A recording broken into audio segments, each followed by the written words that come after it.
মৃত্যু তোমারে একদিন একদম নিস্তব্ধ করে দিবে। সেদিন দেখবে সবাই ব্যস্ত, তুমি কেবল শান্ত।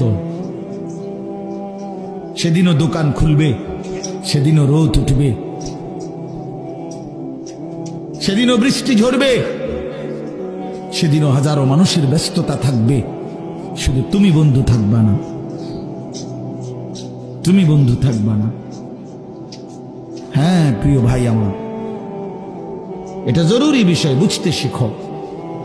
নিজের ভালো, নিজের কল্যাণ, এটা বহুতই জরুরি বাপ, বহুতই জরুরি। যাই হোক, আমি লম্বা করে ফেলছি আমার কথা। তৃতীয় কথা হলো দলালাত, কোন ব্যক্তি হকের রাস্তা, জান্নাতের রাস্তা, সঠিক রাস্তা থেকে পথ হারিয়ে ফেলা, কুফরির মধ্যে লিপ্ত হলো, শিরিকের মধ্যে লিপ্ত হলো,